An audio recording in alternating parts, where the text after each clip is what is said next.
சற்று முன் ஸ்டாலின் வீட்டுக்கு நேரடியாக சென்ற திண்டுக்கல் சீனிவாசன் ஸ்டாலின் கொடுத்த மிக உயர்ந்த பதவி. அதாவது விசிகா உள்ளிட்ட சில கட்சிகள் ஒரு சட்டமன்ற தொகுதிக்கு ஒரு மாவட்ட செயலாளரை நியமித்து கட்சியை வளர்க்கலாமா என்று பேசிக்கொண்டிருக்கும் நிலையில் அதிமுகவில் மாநில பொறுப்பில் உள்ள நிர்வாகிகள் சிலரே மாவட்ட செயலாளர் பதவிகளையும் உடம்பு பிடியாக பிடித்து கொண்டு தொங்குவதால் கட்சியின் வளர்ச்சி பாதிக்கப்படுவதாக அதிமுகவினர் புலம்புகின்றனர். அதுவும் திண்டுக்கல் மாவட்டத்தில் இந்த புலம்பல் சற்று சத்தமாகவே கேட்கிறது. அதிமுக துணை பொதுச் செயலாளரான நத்தம் ரீரா விஸ்வநாதன் திண்டுக்கல் கிழக்கு மாவட்ட செயலாளராக இருக்கிறார். அதேபோல் திண்டுக்கல் மேற்கு மாவட்ட செயலாளரான திண்டுக்கல் சீனிவாசன் மாநில பொருளாளராக இருக்கிறார். முன்னாள் அமைச்சரான இவர்கள் இருவரும் இப்போது எம்எல்ஏக்களாக இருக்கிறார்கள். இத்தனை பொறுப்புகளை வைத்திருக்கும் இவர்கள் இருவரும் மாவட்ட அரசியலில் அவ்வளவாக கவனம் செலுத்துவதில்லை என்கிறார்கள்.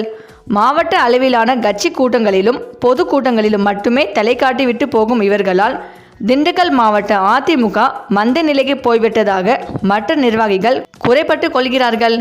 இது குறித்து பேசிய அவர்கள் அம்மா காலத்தில் ஒருவருக்கு ஒரு பதவி என்பதில் கண்டிப்புடன் இருந்தார். ஆனால் இப்போது அந்த கண்டிஷன் எல்லாம் இல்லை. அதட்டி பேச தெரிந்தவர்கள் எல்லாம் ஒன்றுக்கு மேற்பட்ட பதவிகளில் இருக்கிறார்கள். திண்டுக்கல் சீனிவாசனும் நத்தன் விஸ்வநாதனும் அப்படித்தான் 2 பதவிகளில் இருக்கிறார்கள்.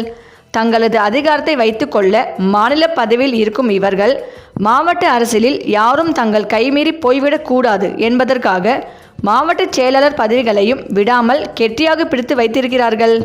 ஆக அம்மா காலத்தில் ஒழுங்காக செயல்படாத மாவட்ட செயலாளர்களை உடனுக்குடன் மாற்றி விடுவார்.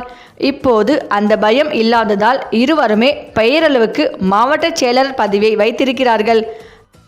70 வயதை கடந்த இவர்களால் எப்படி கட்சியை வளர்க்க முடியும் என்று தலைமையும் யோசிக்கவில்லை. திண்டுக்கல் சீனிவாசனுக்கு வலதுகரமாக அவரது தம்பி மகனும் ஒன்றிய செயலாளருமான ராஜசேகர் இருக்கிறார்.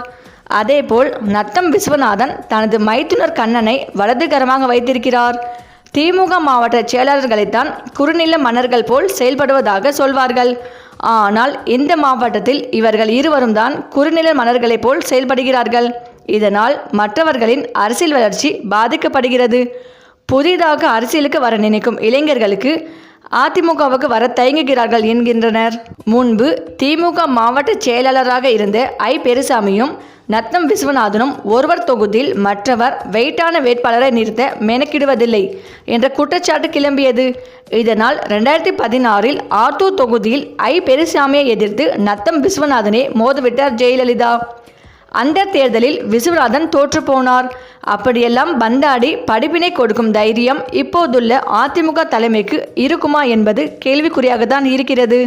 இந்த நிலையில்தான் நத்தம் விஸ்வநாதனுடன் மோதல் ஏற்பட்டதால் திண்டுக்கல் சீனிவாசன் இந்த அதிமுகவை வேண்டாம் என்று முடிவெடுத்து விரைவில் ஸ்டாலின் வீட்டுக்கே நேரடியாக சென்று திமுகவில் இணைய உள்ளதாகவும் தற்போது தகவல்கள் வெளிவந்து கொண்டிருக்கிறது. இந்த தகவல் அதிமுக தலைமையான எடப்பாடி அவர்களை அதிர்ச்சி அடை வைத்து வருகிறது. சரி, இந்த வீடியோ பற்றிய உங்கள் கருத்துக்களை கமெண்ட்ஸில் சொல்லுங்கள். மேலும் இந்த வீடியோ உங்களுக்கு பிடித்திருந்தால் லைக் பண்ணுங்கள், ஷேர் பண்ணுங்கள். மறக்காமல் நம்ம சேனலை சப்ஸ்கிரைப் பண்ணிக்கோங்க. தேங்க்ஸ் ஃபார் வாட்சிங்.